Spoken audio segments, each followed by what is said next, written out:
Olá a todos, sejam bem-vindos ao podcast Teacher Talking Time, que é o podcast da One Way for Teachers, um bate-papo entre professores para professores. Temos aqui hoje o nosso primeiro episódio, Catarine Megali e Juliana Milani. Sejam bem-vindas. Catarine, bom dia. Bom dia. Sou a Catarine, sou professora, pesquisadora, treinadora de professores também.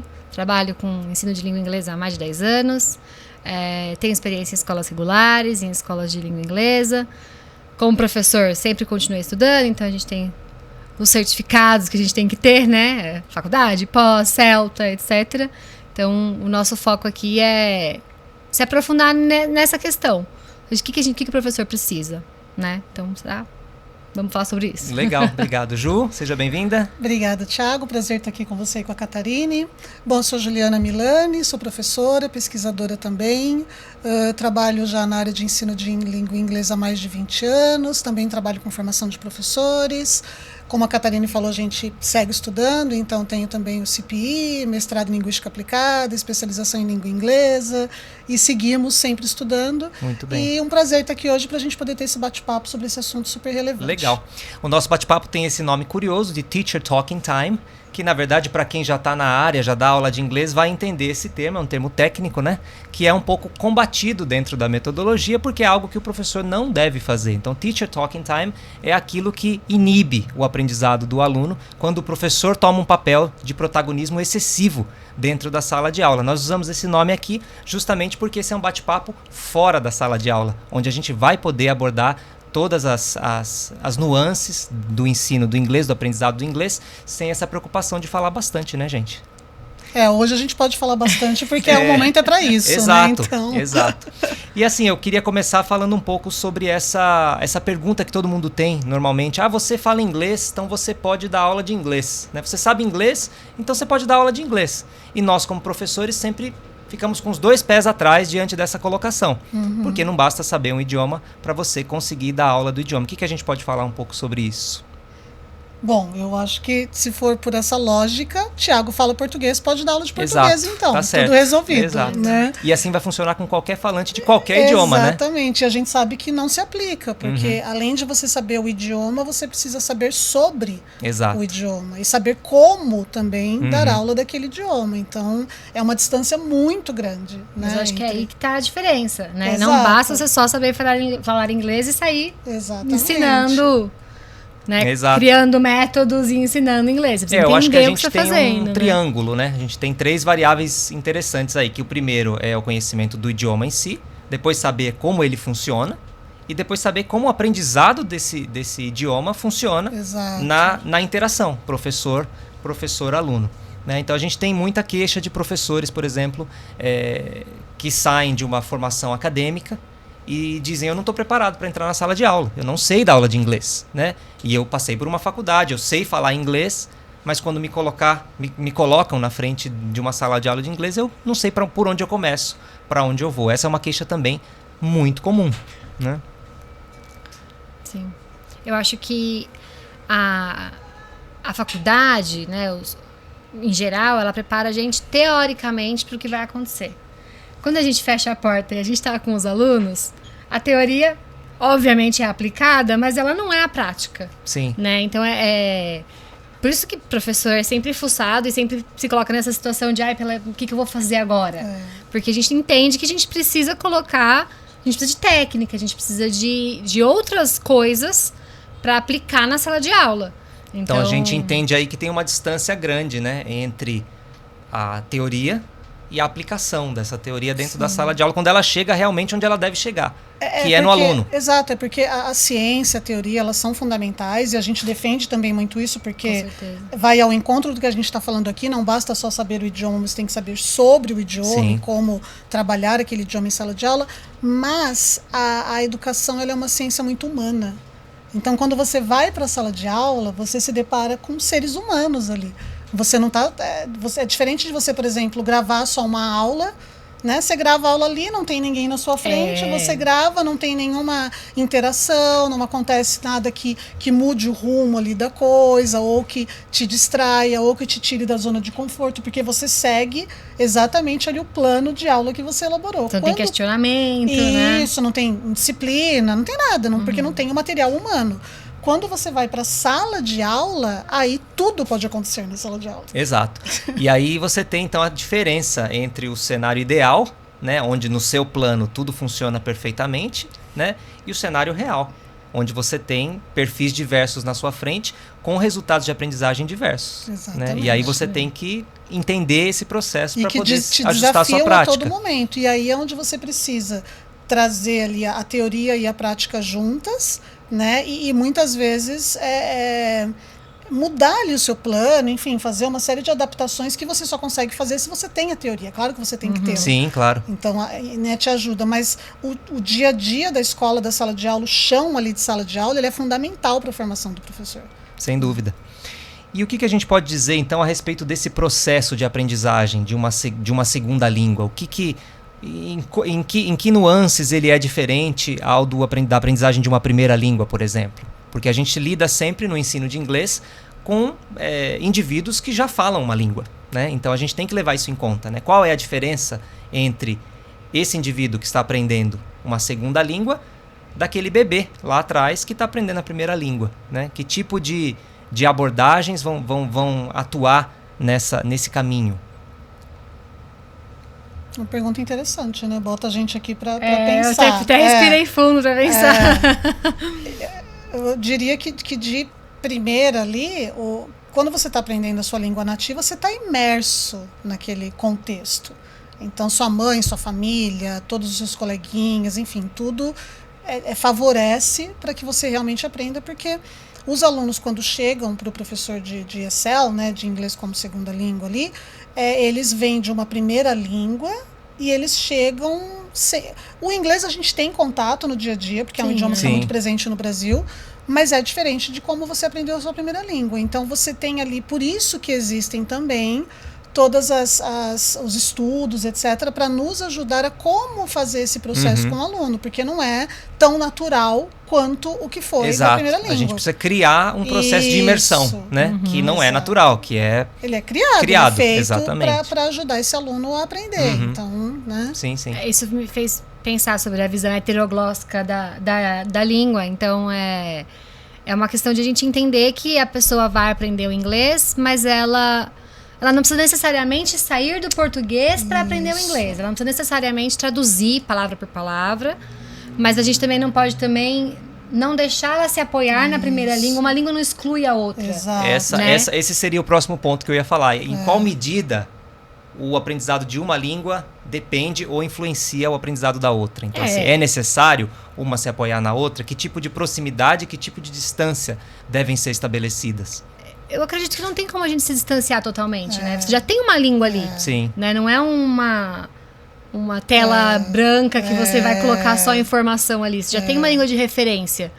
Né? Então, é difícil você falar, não pense em português. Mas eu penso em português. Exato. Eu acho que isso a gente ouviu muito nos anos 80, 90. Exato. Era muito divulgado, vendido até, né, no mercado, essa ideia de que você tinha que deixar de lado tudo que te constituía na tua primeira língua e na verdade o ser humano não é assim. E incorporar uma outra persona para aprender uma segunda língua. Né? Então nós somos plurais e claro que a maneira como eu falo português é um pouco diferente da maneira que eu falo inglês e que eu falo espanhol e que eu falo francês, mas eu sou um ser humano, estou aqui.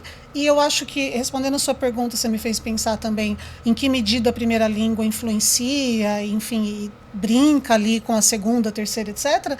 Depende muito também de cada um. Sim. Porque daí a gente também, não é a pergunta, mas vai falar de cada estudante, de como cada um aprende. Então tem pessoas que se apoiam mais e que elas conseguem aprender se apoiando.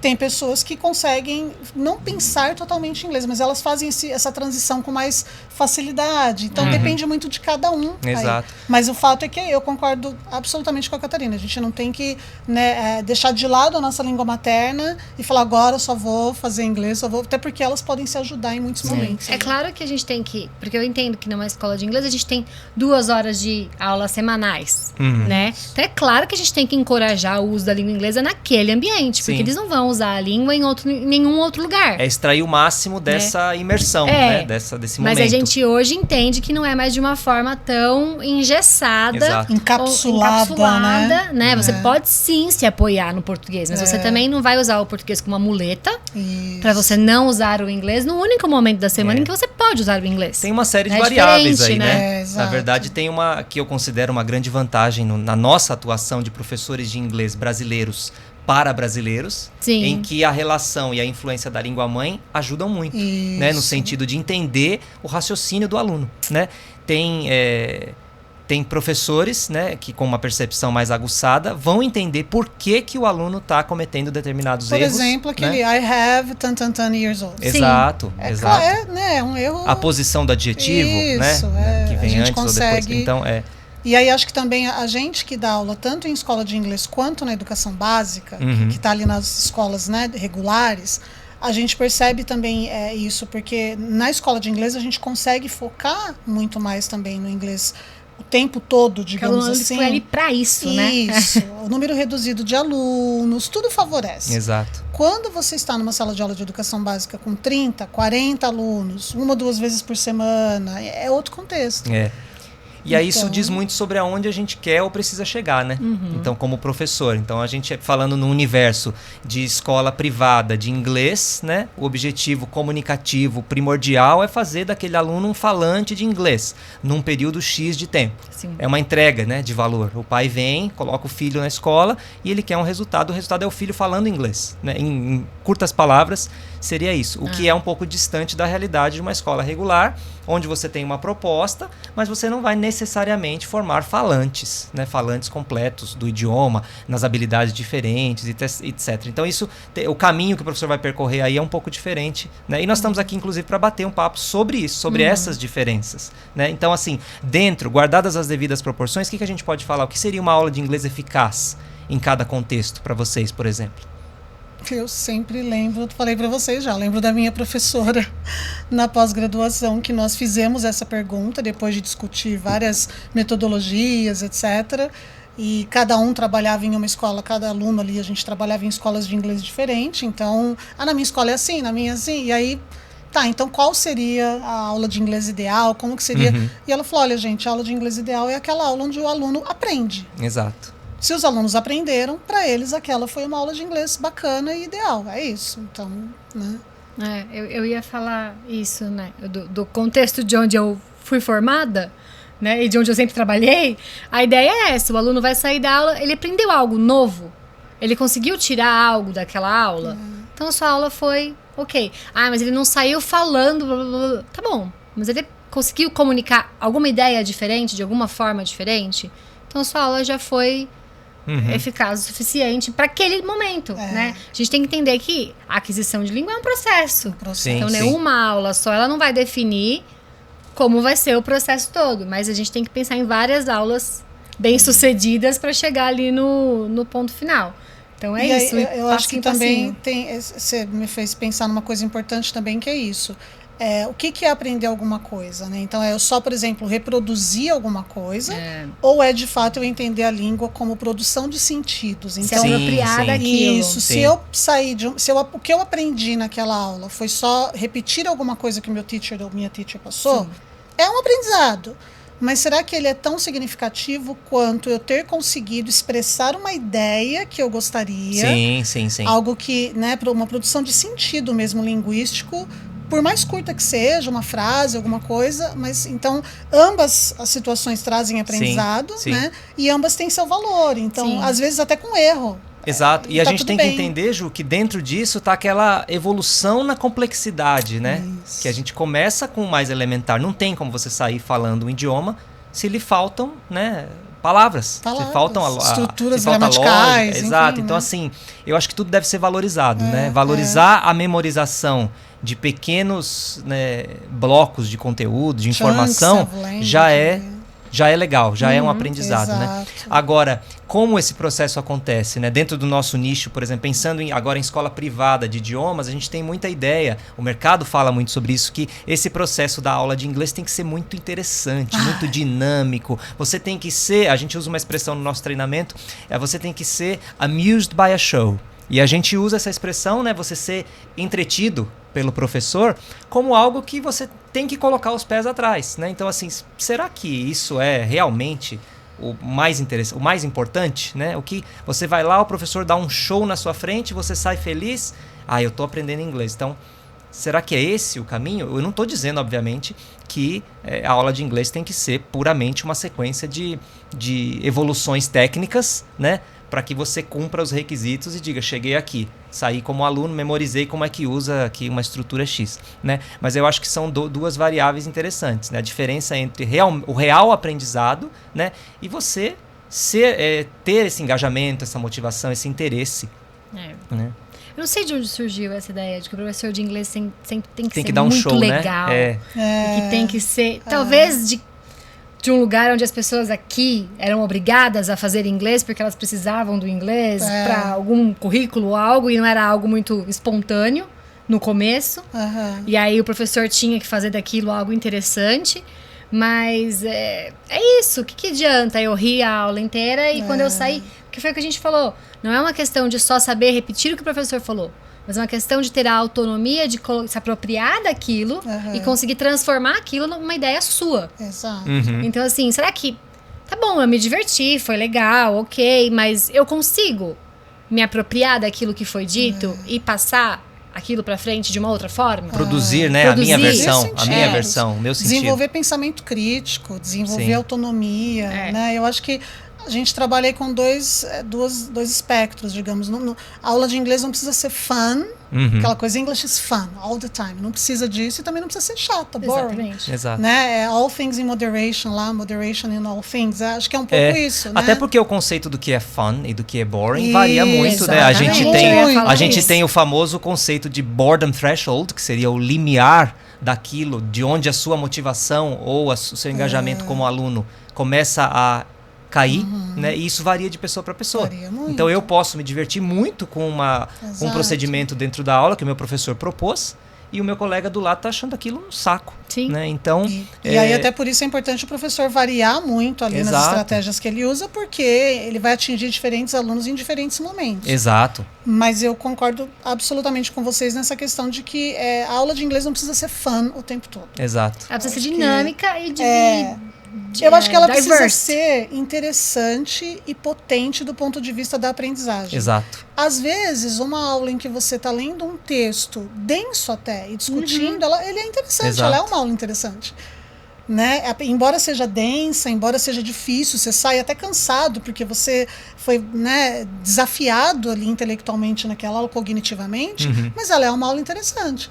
Então, e às vezes uma aula que você realmente só brincou, se divertiu, foi mais leve, também é interessante. Também é interessante. Tudo bem. Tudo bem, exato. Desde que haja aprendizado significativo. Não é um quadro fechado, né? Não é 0 ou 100. Né? Até porque a gente tem também aquela famosa colocação que diz, você não agrada todo mundo o tempo todo, mas você agrada alguém em alguma parte do tempo. Então, se em uma aula você conseguiu atingir diferentes alunos em diferentes momentos do tempo, dê-se por satisfeito. Aquela pode ter sido realmente uma aula eficaz, né?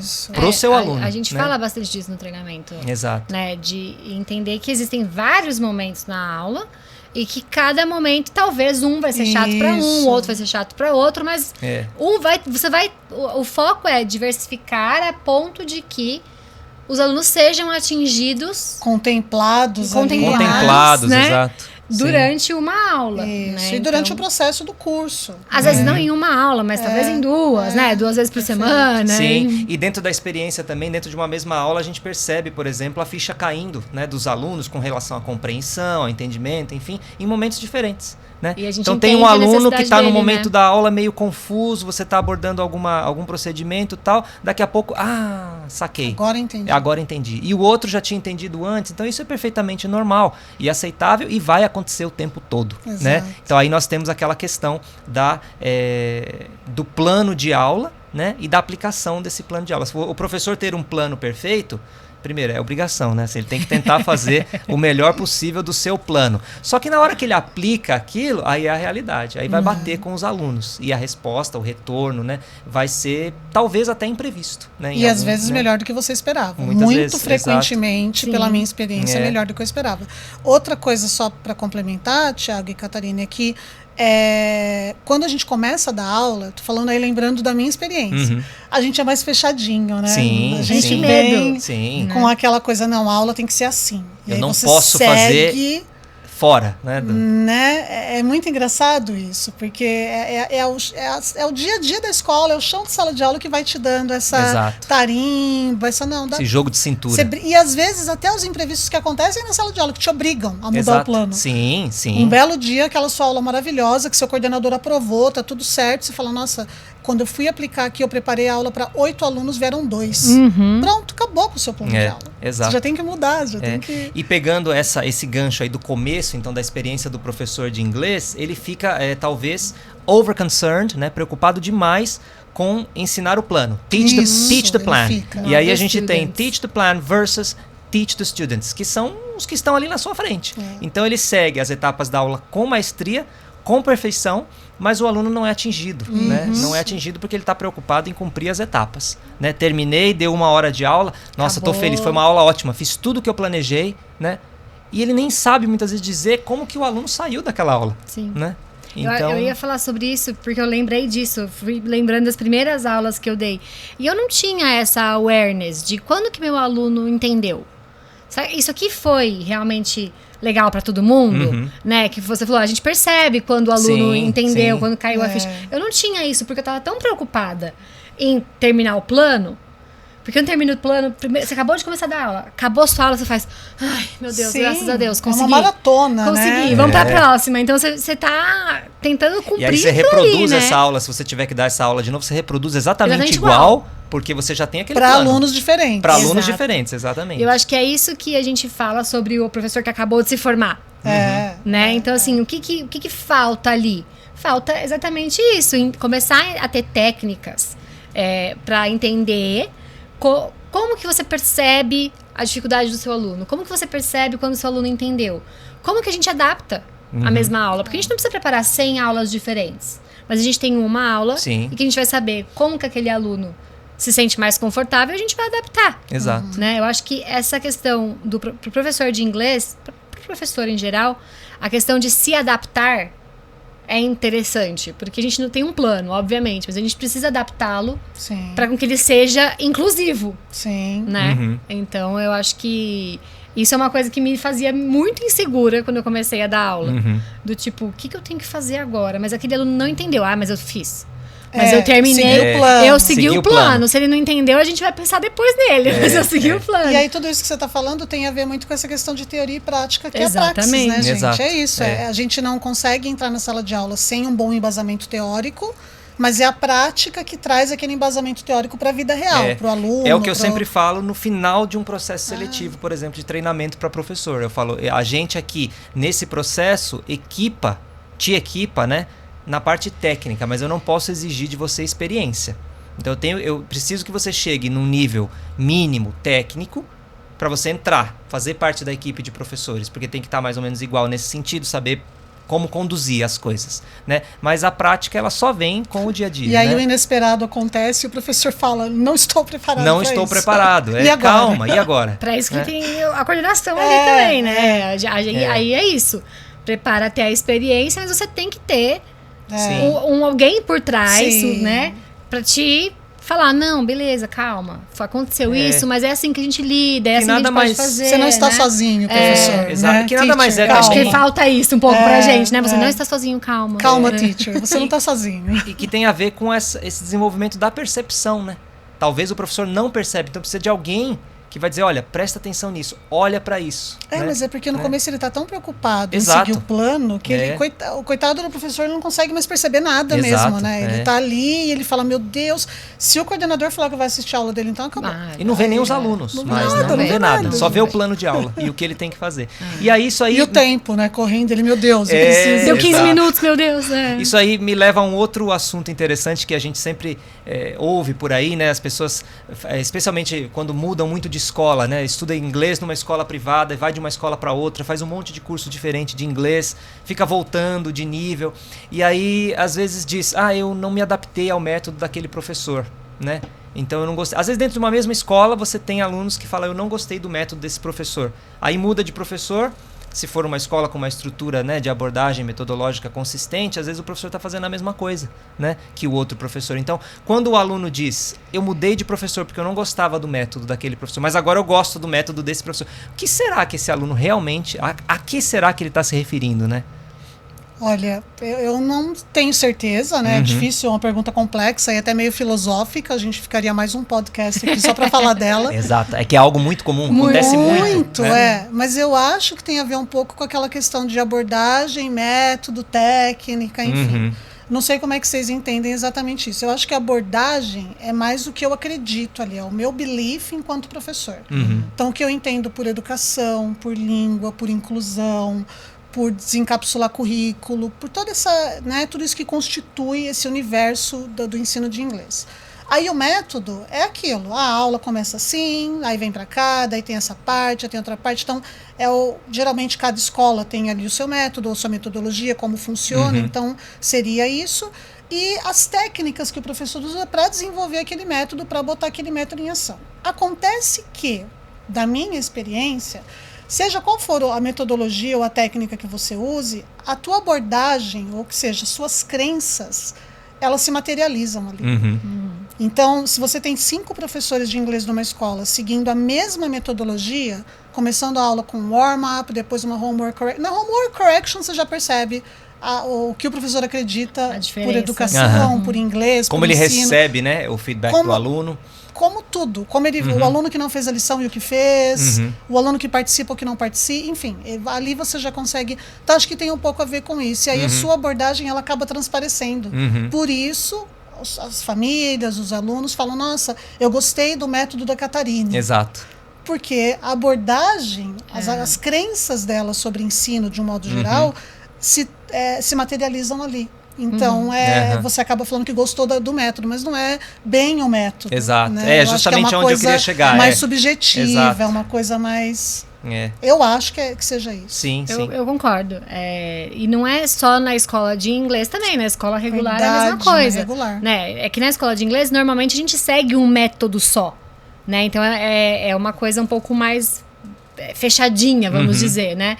Mas eu acho engraçado também quando falam, porque eu fico pensando, mas o método é o mesmo, né? É só o professor que é diferente. Exato. E aí a gente, né, entende o que ele tá falando. Não, é a forma com que o professor passou aquilo, que vai pra crença daquele professor. Sim, sim. Né? As técnicas, elas variam, né?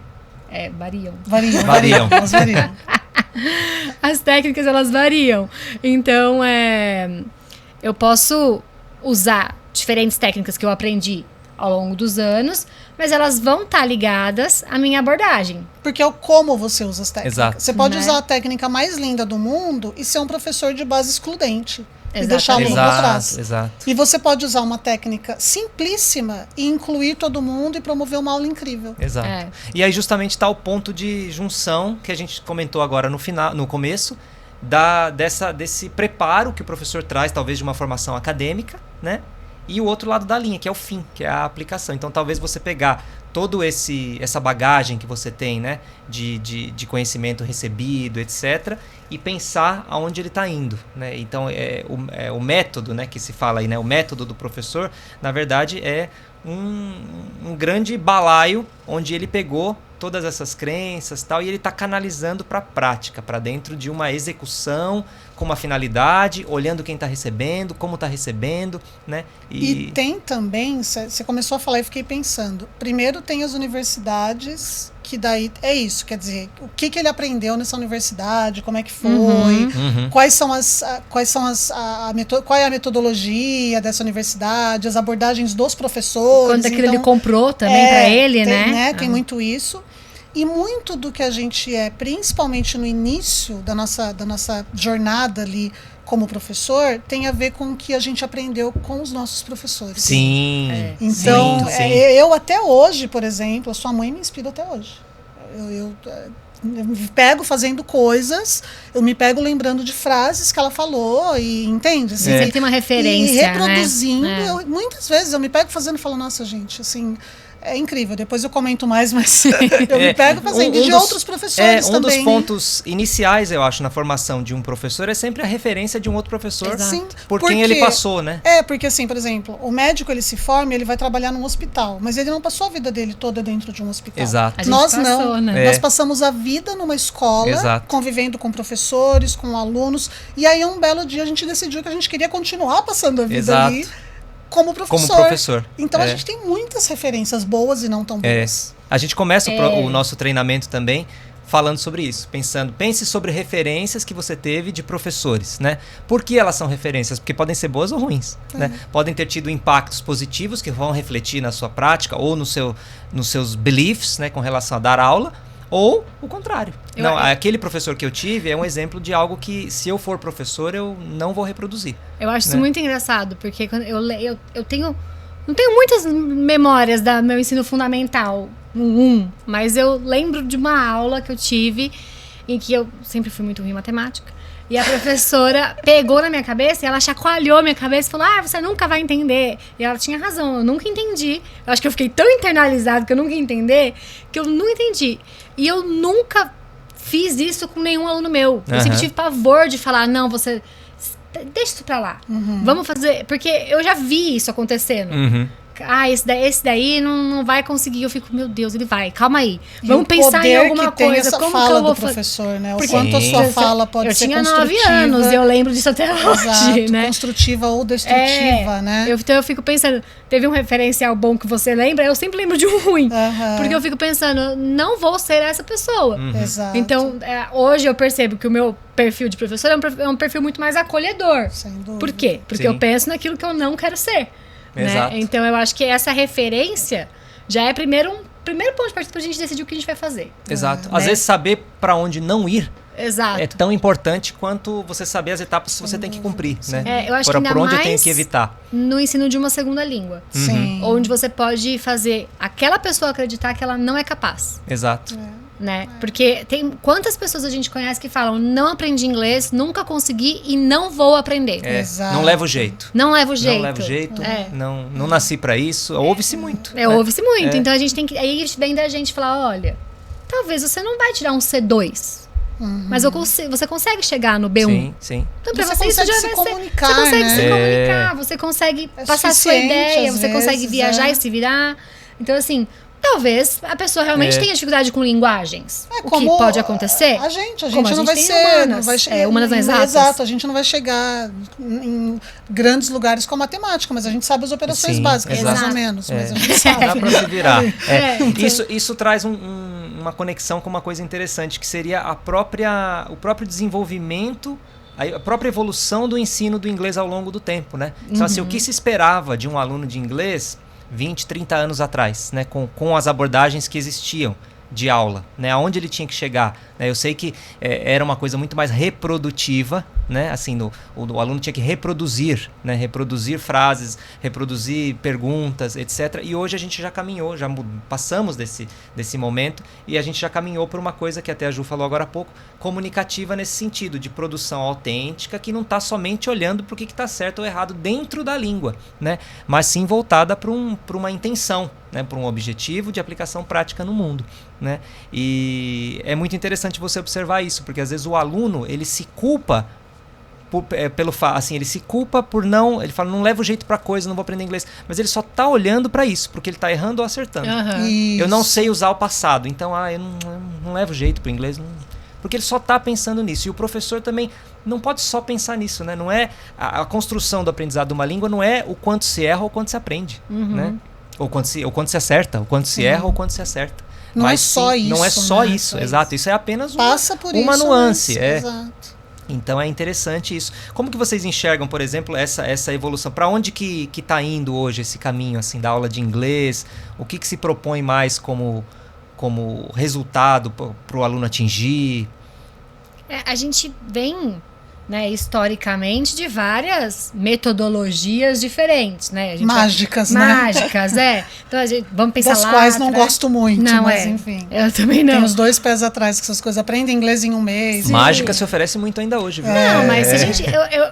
Eu assisti um vídeo uma vez de um professor e ele falou, se a gente aprendesse inglês em um mês, teríamos muitos bilíngues saltitantes pelo país, né? Muitos. Então a gente já sabe que isso aí é balela só de entender que não funciona.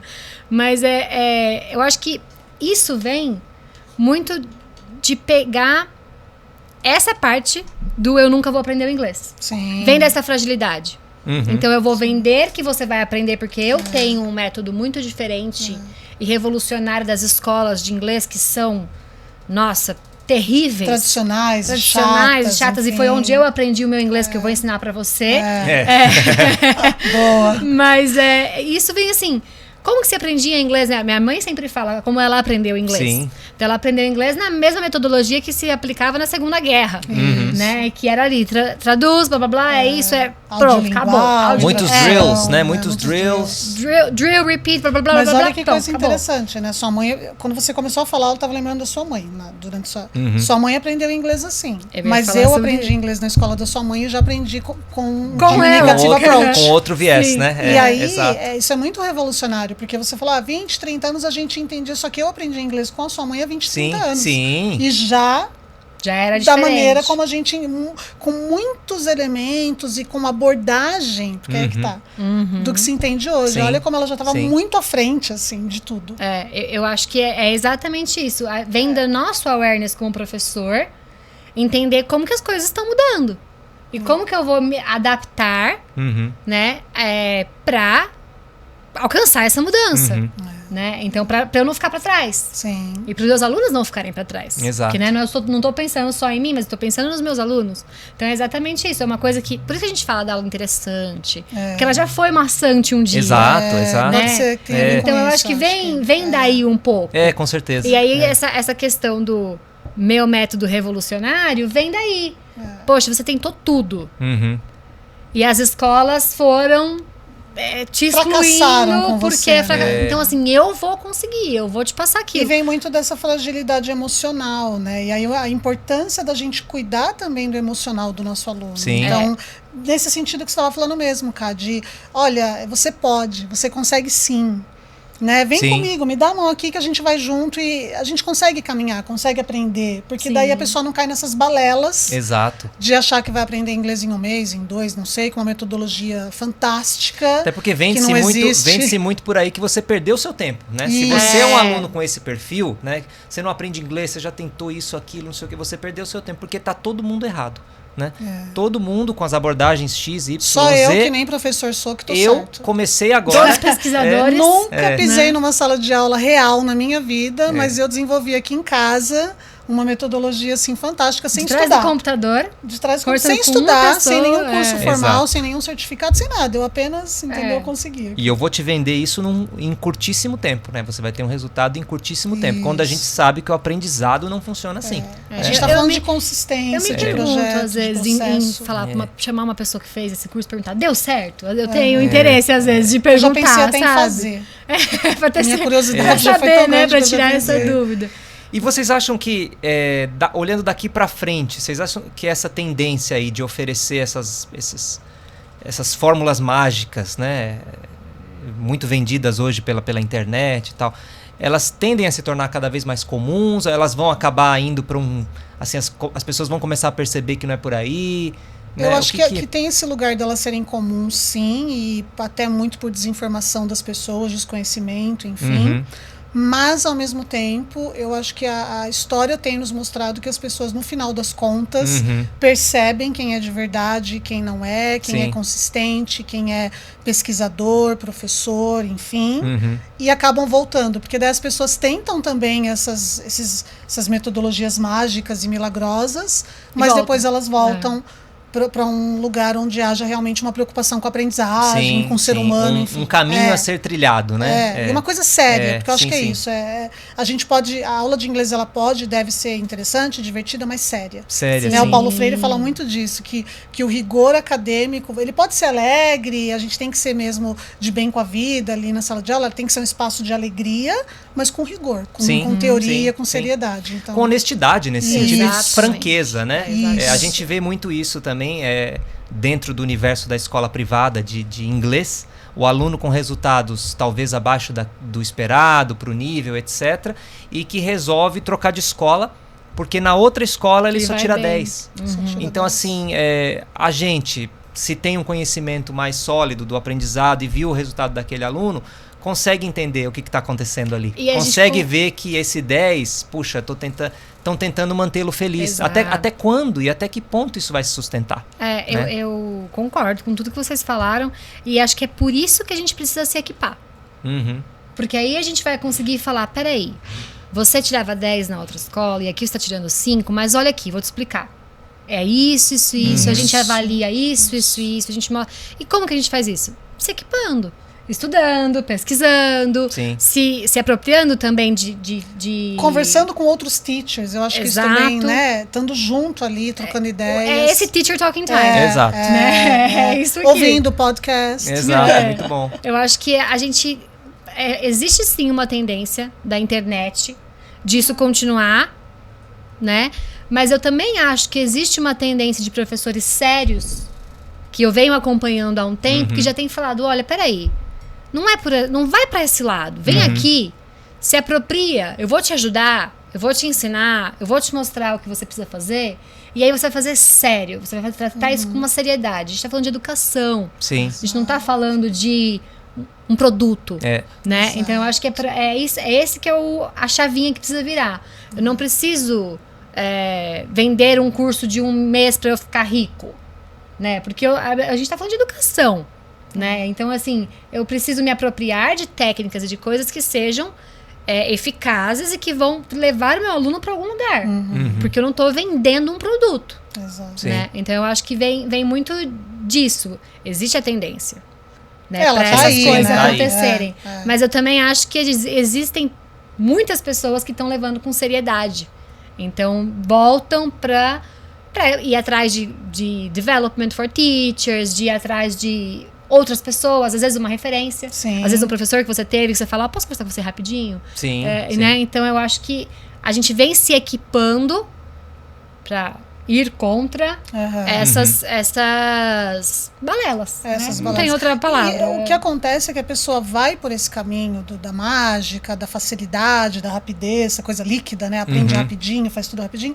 Mas a pessoa também percebe em pouco tempo, talvez tão rapidamente quanto o tempo que foi oferecido para ela aprender, que não funcionou. Que ficou andando em círculos, porque assim, de repente é muito bom para você aprender um pouco de vocabulário, frases prontas. Agora eu consigo conversar com alguém a partir do que eu aprendi nesse curso mágico. No começo, né? Quanto eu me apropriei e produzi, né?